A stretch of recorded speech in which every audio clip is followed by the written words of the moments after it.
The next to interpolate is Congresswoman Jinky Luistro. Thank you, You're Mr. Chair. recognized. We were presented by the Matrix when we started the hearing on POGO. And indeed, Mr. Chair, the number of corporations, including the incorporators, are really overwhelming. However, Mr. Chair, I wish to commend DSJJ Suarez and SDS Don Gonzales for painstakingly presenting how Michael Young and Alan Lim are connected to all of this.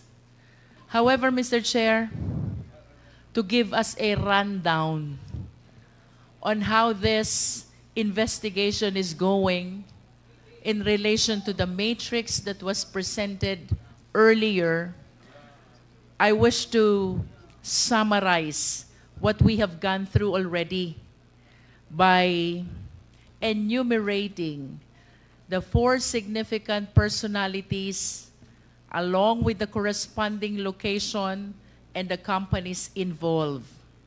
So far, Mr. Chair, we were able to unfold the personality of Mayor Alice Guo, whom we later on found out is a Chinese national by the person Guo Waping.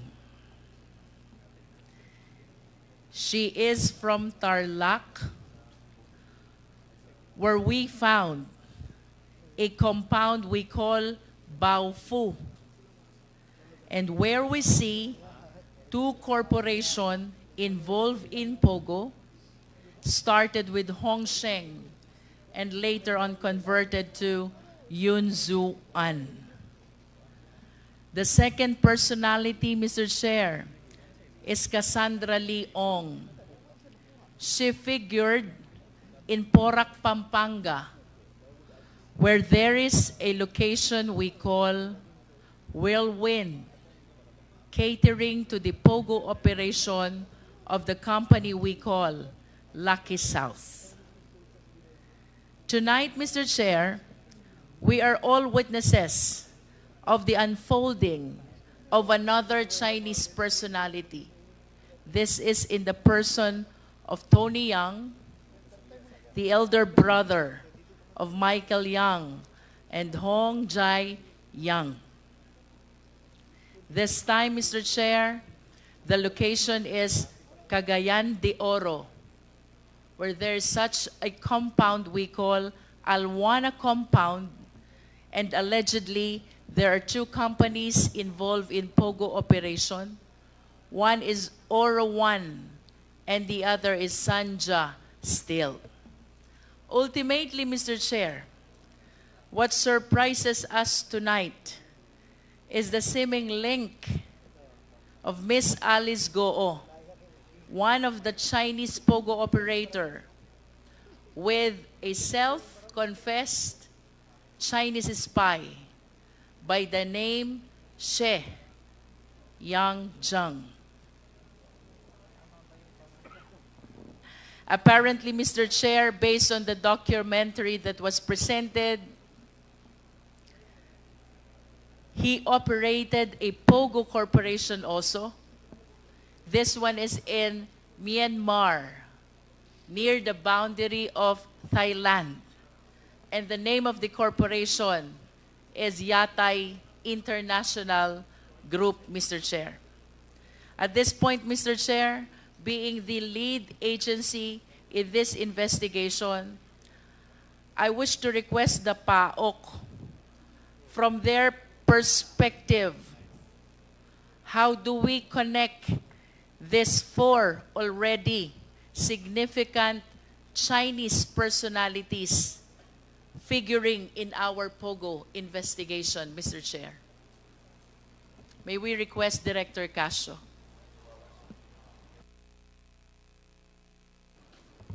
Madam Chair, as previously explained in the different hearings, it's more of the financial transactions that basically exposed the intricate links of these 4 said individuals and the companies to which they are also associated.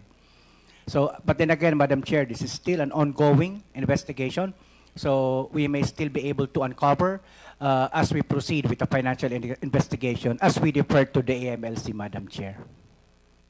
May we know, Mr. Chair, if PAOK has come across already this Oro 1 and Zanja Steel with respect to the allegation concerning POGO operation? With regards to Oro 1, Madam Chair, we heard about it during the, because of a news report that was wherein a supposed inspection was conducted in the said location of Oro 1. And then when we heard of that particular inspection, ma'am, we dug into our files and were able to check that indeed Oro 1 was a customer service representative of Shonway Technology. By the way, Madam Chair, there are 8 others at one time that were CSR of Shonway Technology. How about Sanjay Steel Corporation, Mr. Chair? Madam Chair, with regards to Sanja, this is an ongoing investigation together with other law enforcement agencies and intelligence agencies, so to speak. We've seen the name of Philippine Sanja Steel in different alleged illegal transactions, not necessarily related to POGO, Madam Chair. But have we visited the location of this Sanja Steel? The facility? As far as the commission is concerned, Madam Chair, no. When the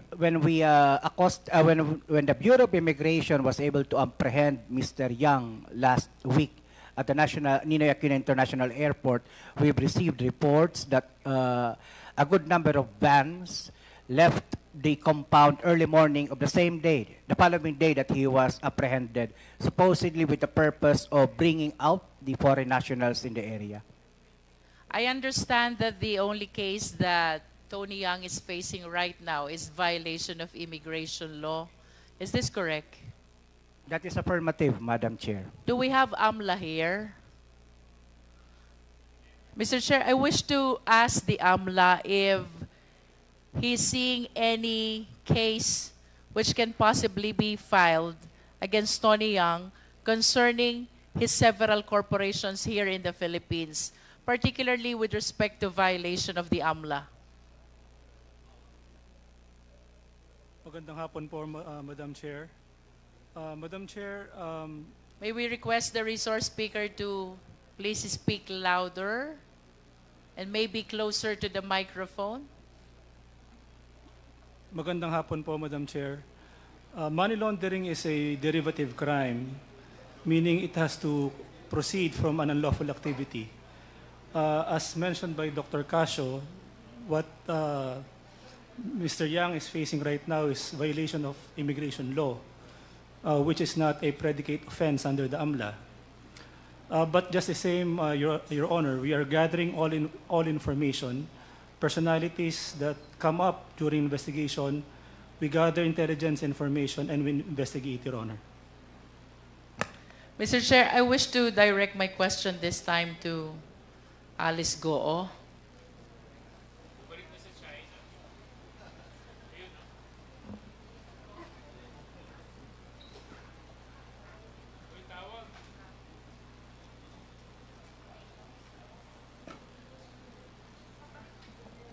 Mr. Chair, I wish to manifest likewise and direct this manifestation to AMLA, that I understand that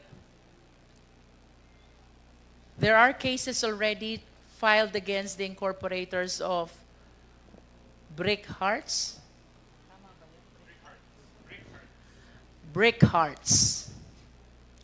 which I understand is a subsidiary of Shonway. And Shonway being the company which is being served or serving Oro 1 and Sanja Steel. Considering the corporate relationship of Brick Hearts, Shonway, Oro 1, and Sanja Steel, are we not considering any possibility of violation of AMLA, having the cases filed already involving Brick Hearts as the predicate crime?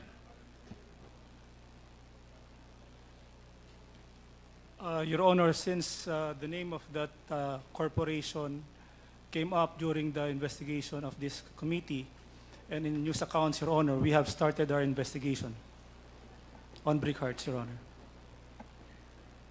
May we ask PAOK, considering the presentation of DS J.J. Suarez earlier, that there was a kidnapping discovered in Brick Hearts, meron po ba tayong naka-file na kaso against the incorporators of Brick Hearts? None to our knowledge, Madam Chair. We've heard of the kidnapping in relation to Shuangma Technology and in relation to Brick Hearts. But then again, I would direct the said question to the Philippine National Police because the said reports were directed to them during that time of the investigation, Madam Chair, not to the Commission. Mr. Chair, can we hear from the PNP? If we have the PNP here.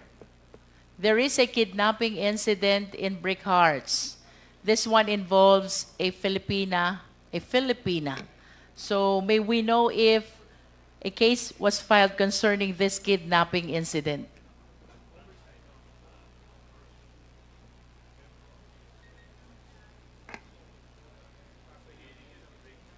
Mr. Chair, this is the corporation layering that we have been explaining since day one of our investigation.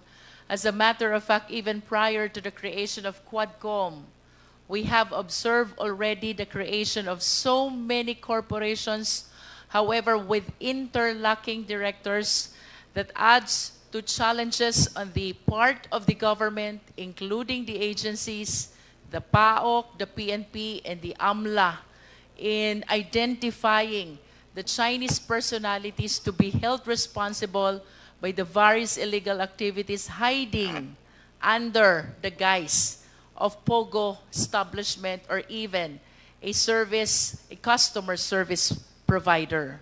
Do we have PNP here? Yes, Madam Chair, from the IDM, Colonel Landicho, sir, ma'am. Our question to PNP is whether a case was filed concerning the kidnapping incident involving Brick Hearts. We will check on that, ma'am.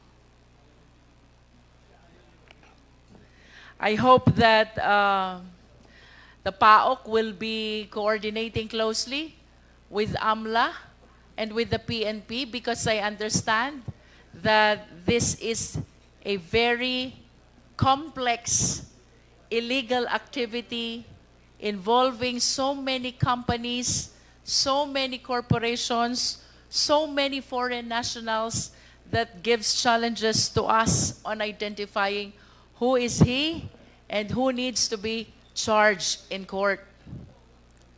Madam Chair, rest assured I will bring this matter to our Undersecretary and to our Chairman.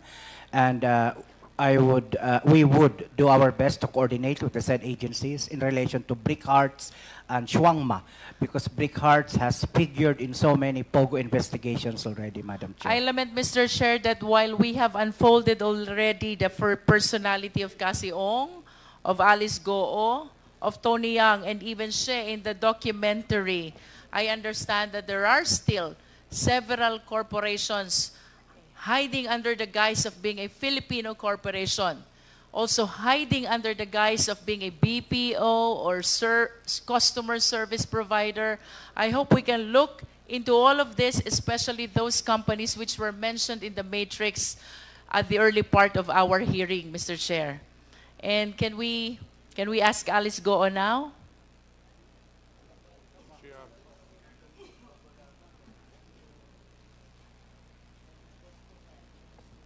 Meantime, Mr. Chair, I will be yielding to the other members of the committee while waiting for Alice Goo.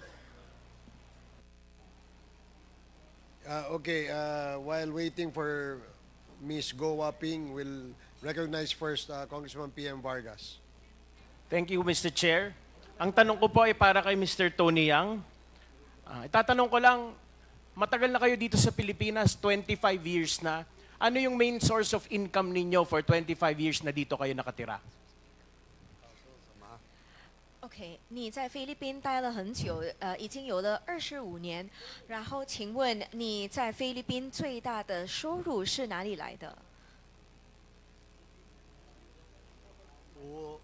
我最大的收入就是从刚开始来，慢慢做生意，就是慢慢越做越大这样。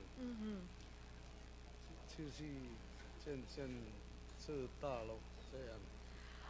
So my main source of income, it came from the time that I started here in the Philippines until it grew slowly. Yes, what is the main source of income, Mr. Chair? Is it selling rice? Is it the steel? What product are you selling?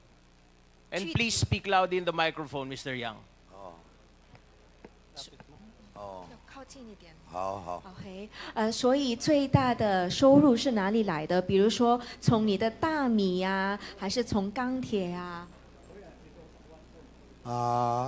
我大米做比较久，大米啦，还有那个以前做那个皮娃那个了，还有面粉厂啦，这些，就是这些，还有一些农产品哦，这些咯。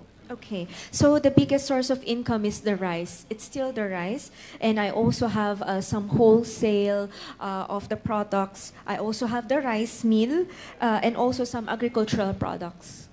Okay, thank you very much. What I'd like to ask is, kamusta naman yung kita?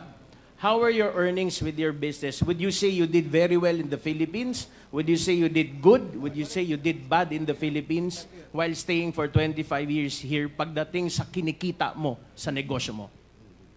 然后你认为呢？你在菲律宾赚的钱，这些收入，你如何能形容？你能说你赚的很多，还是你赚的刚刚好，还是你赚的不多？你如何要形容你的收入？我在这边赚的，也就是一般啦，也算满意了。就是说，就是我这20几年的那个努力吧，也算自己也满意。Okay, so I can say that my earnings are just right. I am satisfied with what I'm earning, especially from the fruits of my more than 10 years of labor and hard work. Okay. And you lived for 25 years, you lived where? 在这个25年，你住在哪里？25年，你住在哪里？这25年，我大部分时间都是在菲律宾卡加延 CDO。Most of the time, I'm in Cagayan de Oro in the Philippines. Okay, and Cagayan de Oro is a lovely place, di ba? Dahil doon kayo nakatira, at mukha naman sabi nyo, okay naman yung kinita ninyo. Marami bang pagkakataon na dahil okay naman yung kita ninyo, nag-give back o tumulong kayo sa sarili ninyong community kung saan kayo nakatira? OK， 你说你在哥哥安住了很久，对吧？然后你也说你赚得不错，对吧？那请问你有没有做过一些回馈社会的一些活动呢？有啊，我比如说那个比如说卡加延有涨大水灾吧，还是有时候有那些火灾啦，还有时候比如说有一些穷人的孩子要上学，我们都会买一些书包啦，这些去捐他们，去给他，像救灾这些啦，我都经常在做。 Yes, that is right. So I have done some of those like charitable work also in the community. So this includes, for example, like the flood victims. There are also during in Cagayan where we had the flood, we also have for the fire victims. And sometimes I also support or donate like school bags to the students who are poor. Okay, thank you for answering the question. What I'd like to ask after that is, how do you distribute or give your help or your charity to your community? Do you partner with the local government? Do you use a foundation? How do you do it? Do you just call the people and go there directly? 那请问您是如何做出这些回馈的一些活动啊？比如说，你有没有跟一些政府官员跟他们搭配呀、或者呢，你有跟一个基金会跟他们合作？有就是正常如果期间这些都是有跟这些政府的部门一起合作。 就是比如说，有时候这个地方淹大水啦，我们会去跟那个马兰街的，还是市政府咯，去跟他们沟通说，哦，他那边比如说有灾情啦，就买一些大米啦，还有一些，反正就是一些东西。 Okay. Yes, I have been partnering also with the government, with the different departments of the government. For example, there's a flood, so I also partner with them. I also work with the barangay and also the city hall or the city department. And also, because I have rice, so I also give away rice. Okay, thank you. The reason why I'm asking is because for some random reason, I live in Quezon City, but I was tagged or I saw a post from Cagayan de Oro, and I'd like to ask you, because the post from a Facebook page called Bantay Nakaw says that there's a photo of you, the mayor, the city mayor of Cagayan de Oro, and the ABC president of Cagayan de Oro. The three of you are photoshopped into a three kings kind of picture, and it says that you are the Pogo Trio. Are you aware of this or no?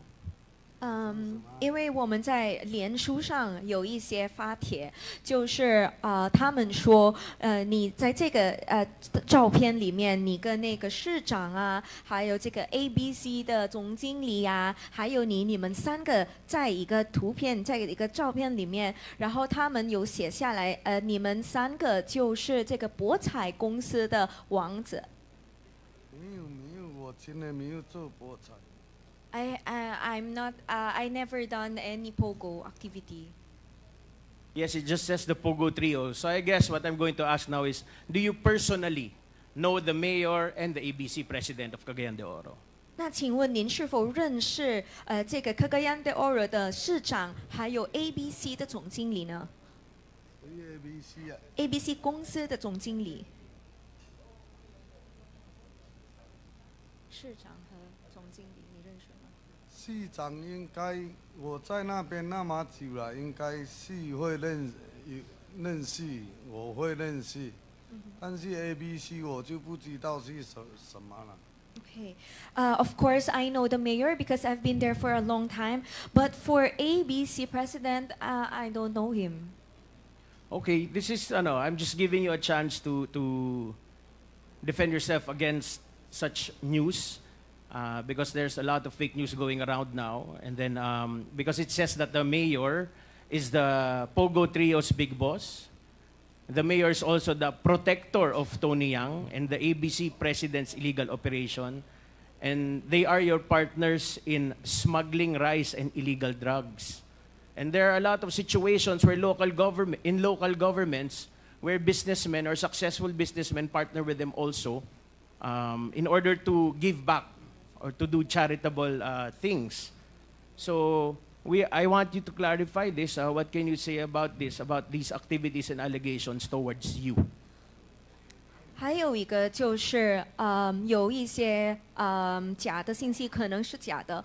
那他们说，市长呢就是在保护您杨先生，还有保护这个 ABC 这个公司。比如说你们有一些走私大米啊，或者这些毒品的一些活动，这些行动，就是由市长来保护你们。你对这个有什么说法？ 这个绝对不可能，绝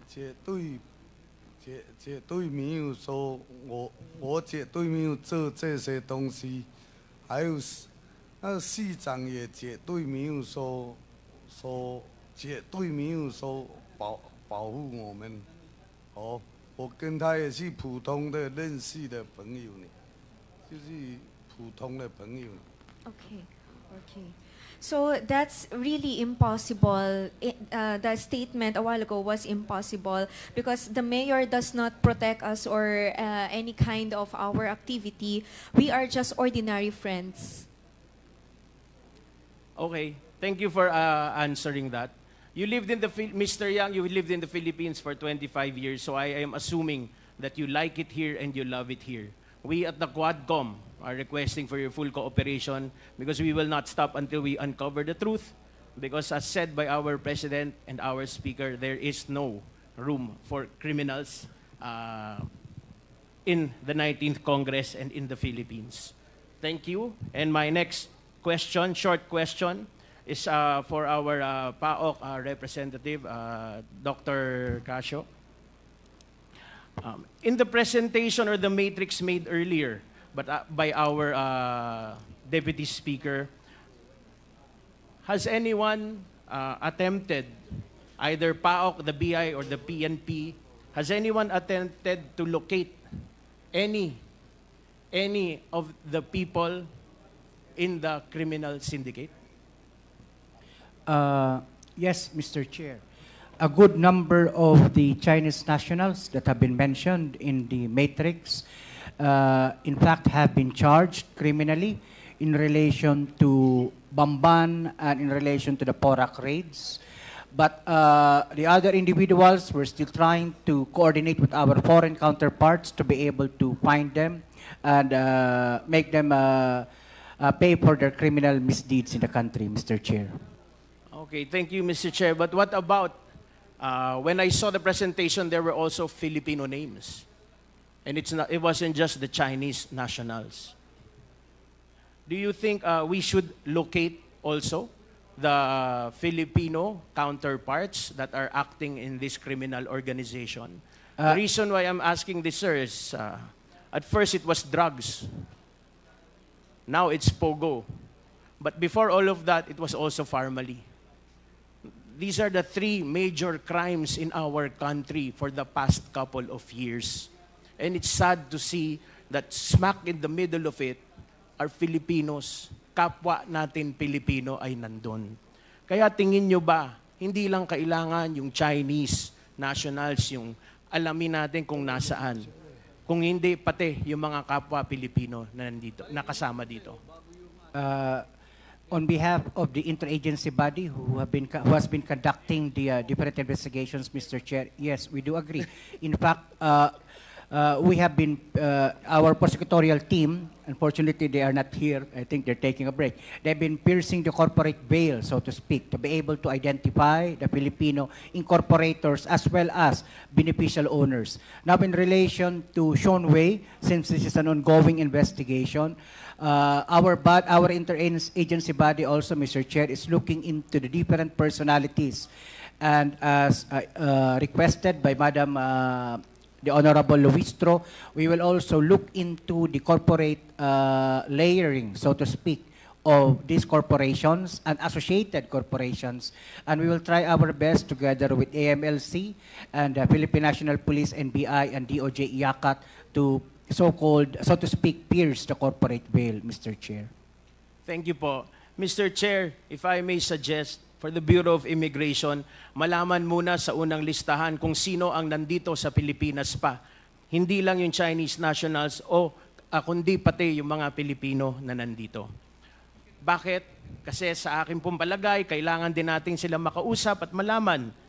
Kasi malamang sa mga nakausap na ahensya, sa mga napalusot na papeles, sa mga naging partner nila na LGU members, at sa mga naging biktima, sila ang naging conduit, sila ang naging tulay kung bakit nakapasok ang mga ganitong klaseng aktibidades dito sa Republika ng Pilipinas. Sila ang nag-areglo, 20 seconds na lang po, Mr. Chair. Sila ang nag-areglo ng lahat ng ito. Kaya tayo sa Quadcom wag po nating payagan na maareglo ang krimen at saka ang national security po natin.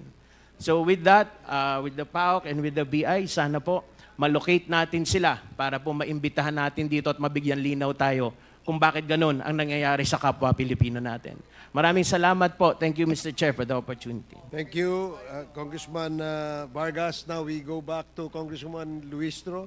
Mr. Chair, I wish to ask Alice Goo. Ms. Alice, sino po ang sinundan yung mayor? Former Mayor John Feliciano. Come again? Former Mayor John Feliciano. Joe Feliciano. John Feliciano. John Feliciano. And how associated are you? Gaano ka ba kalapit dito kay John Feliciano? Magkaibigan po, Your Honor. Nakilala ko po siya, I think, during his second term. Second term? Can you Apo. cite the year? Di po ako masyado sure na sa year. Second term, kung di po ako nagkakamali. Siya ba ay nakatapos ng 3 termino? Yes po, Your Honor. In other words, if you're referring to the second term, you met John Feliciano sometime in 2016 to 2019.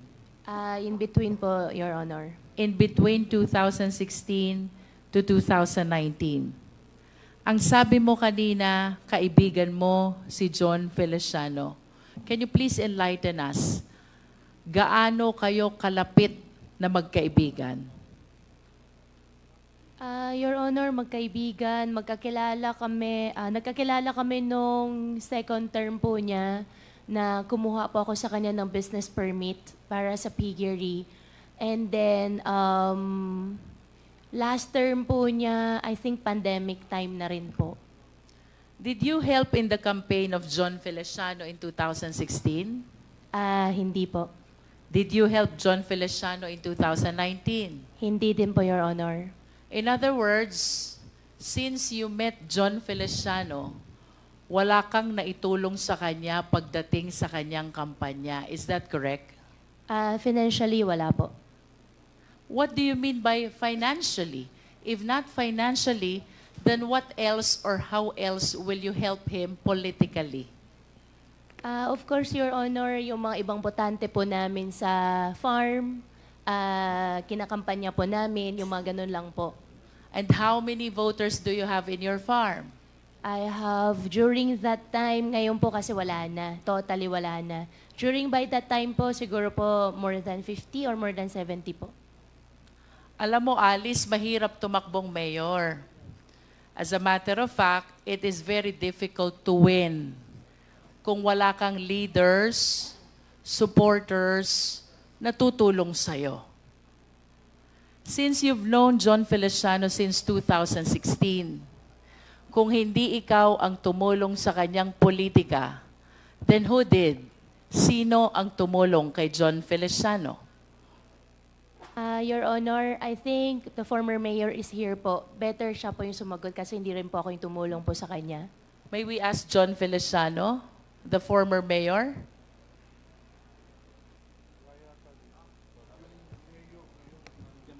Yan, dito kanina. Mayor Feliciano? Can you please occupy one of the chairs?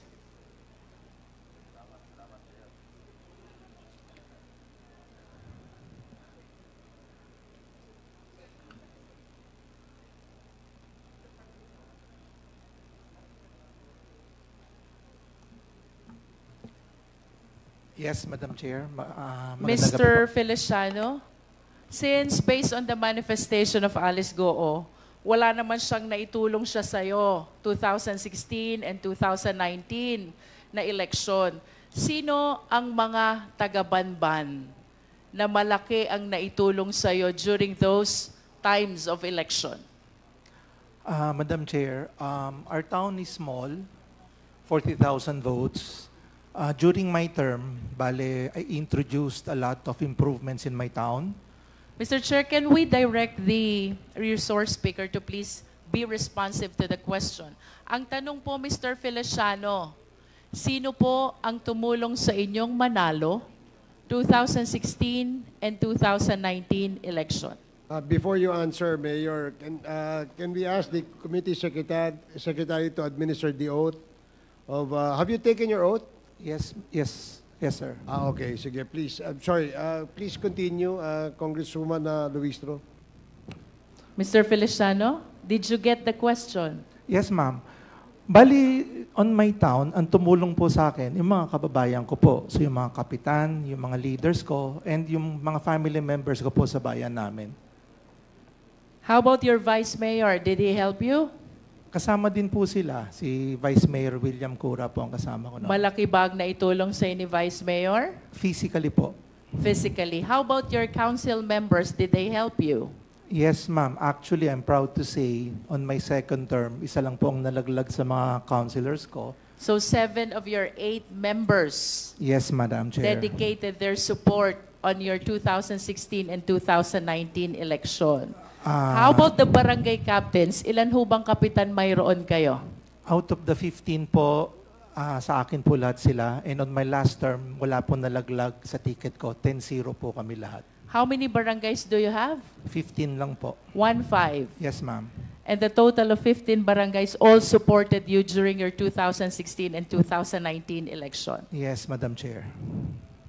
Kanina po sabi ni Alice Goo, wala siyang naitulong sa inyo 2016, wala din siyang naitulong sa inyo 2019, except yung botante na nagtatrabaho sa kanilang farm. Do you confirm that? Yes, Madam Chair.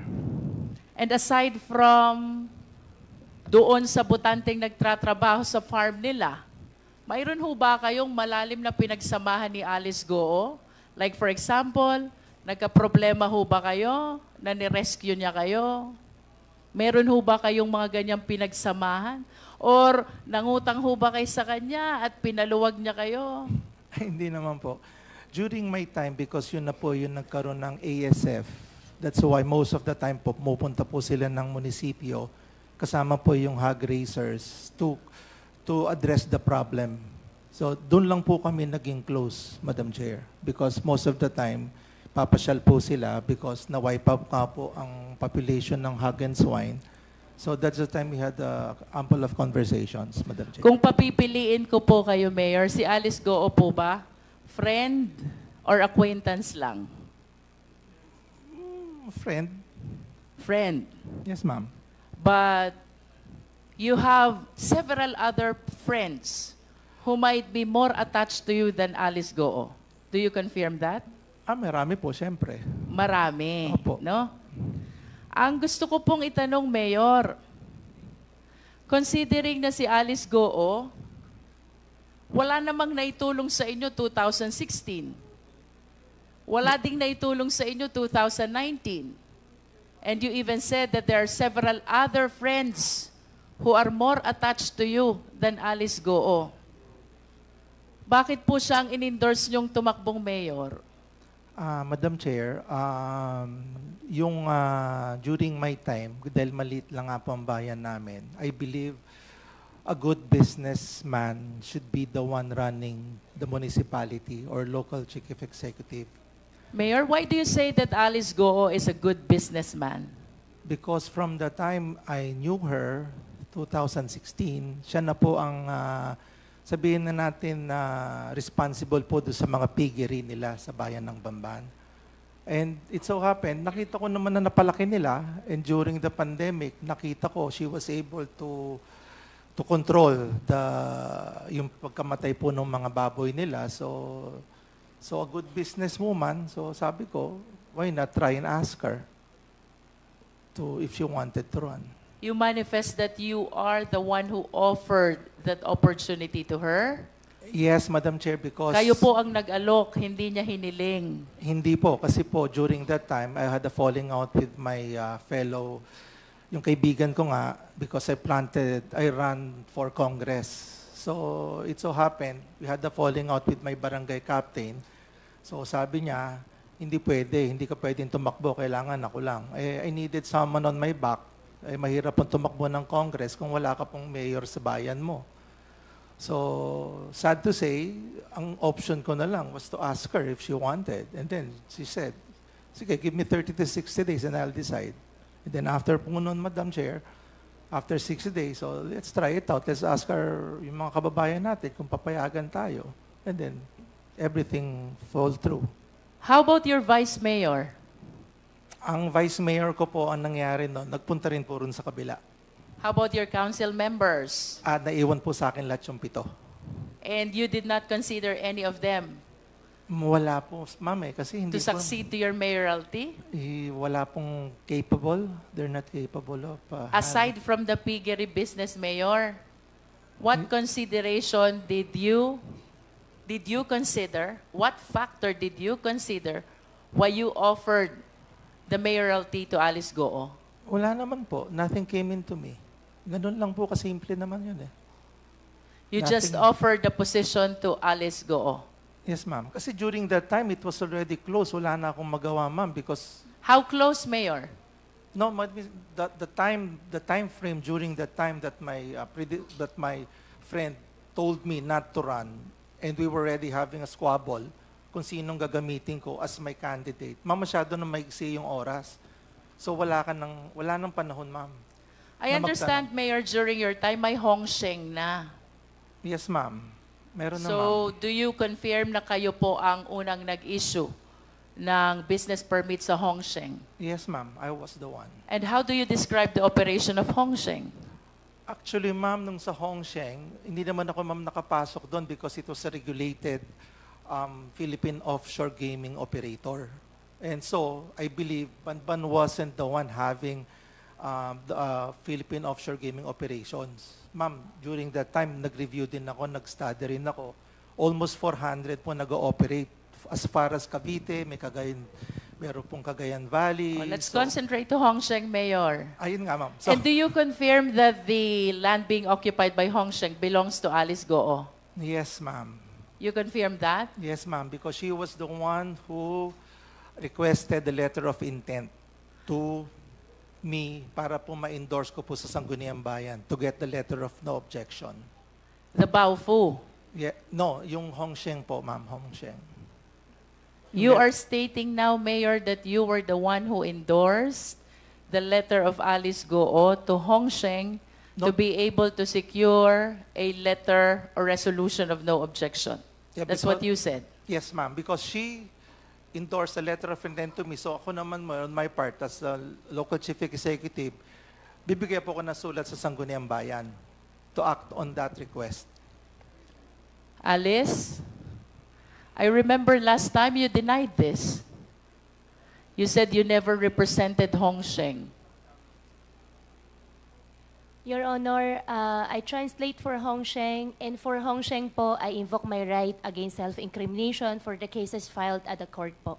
But I wish to manifest, Mr. Chair, that in tonight's hearing, contrary to the representation of Alice Goo, Mayor Feliciano is now saying that it was Alice Goo who approached him and facilitated the resolution interposing no objection to the establishment of Hong Sheng, in which SEC documents the name of Alice Goo appears as representative, which fact Alice Goo likewise denied during the last hearing.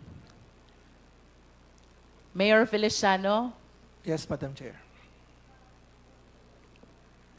during your congressional bid, simultaneous with the mayoralty of Alice Goo, Yes, Madam Chair. ano pong itinulong sa inyo ni Alice Goo? Yung pong makapagsalita po ako sa entablado niya. Malaking bagay na po sa akin yon.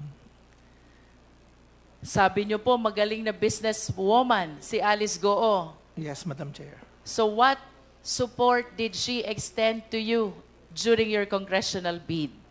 Sa bayan lang po ng Bamban, yung maisama ka na dun sa grupo niya na hindi ka na maglalagay ng entablado, tapos yung pagbayad po sa mga watchers, so hindi na po niya ako hinasel. So that is fine and tama na po para sa akin yon. So there are no campaign funds that were extended to you? Wala po, kaya po natalo ko. Yun lang pong sa akin. How many towns do you have in your district? Madam Chair, we have 4. 4 towns. Yes, Madam Chair. And ang naitulong lang ni Alice Goo is the audience Yes, Madam Chair. during the campaign period. Tama ba? Yes, Madam Chair. Is that the only thing that you're expecting from the businesswoman whom you describe as a very good businesswoman? On my part po kasi, Madam Chair, what I learned was when you try to run for office, kung may magbibigay ng tulong, salamat. Kung wala, salamat din para at least wala pong magsisisihan sa bandang uli. I'd like to go back to Hongsheng, Mayor. Yes, Madam Chair. Mayor, do you understand that this Hongsheng was later on found out to be a POGO operation? Madam Chair, yung pong letter of no objection was part of a PAGCOR license given by our gaming industry. So alam ko po na ganun talaga siya. And I believe Philippine offshore gaming operators are legally in a sense. Can you describe to us how many buildings are erected in Hongsheng? I'm not really sure kung ilan po yung Approximate. 5 or 6. And do you recall kung magkano ang real property tax na ibinabayad sa inyo during that time? Ngayon po, more than 15 million po.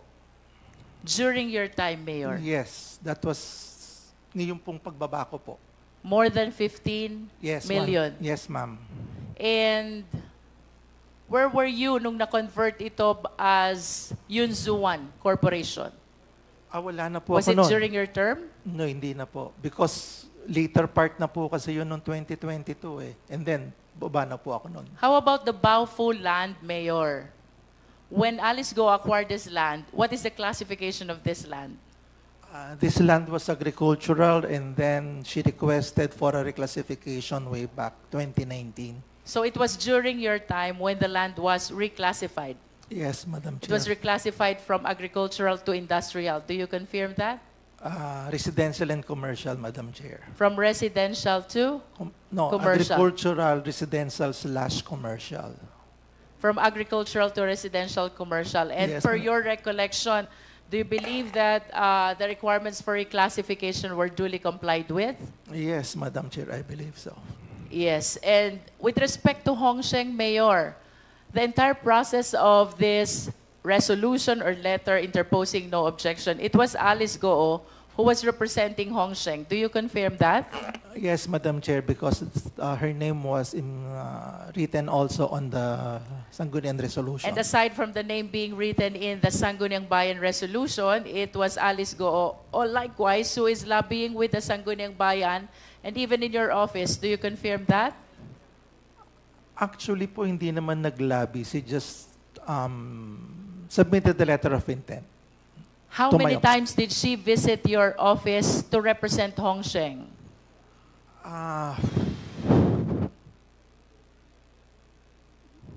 Twice? Twice. Twice, I think. If you are aware, how many times did he visit the Sangguniang Bayan for the purpose of that no objection for Hongsheng? Once? I wish to manifest, Mr. Chair, that contrary to the statement of Alice Goo, that she never represented Hongsheng during its application for permit and even in the issuance of letter or resolution of no objection, John Feliciano is now testifying that it was Alice Goo, who represented and facilitated the no objection resolution for Hongsheng, the POGO operation. I submit, Mr. Chair. Thank you, Congresswoman.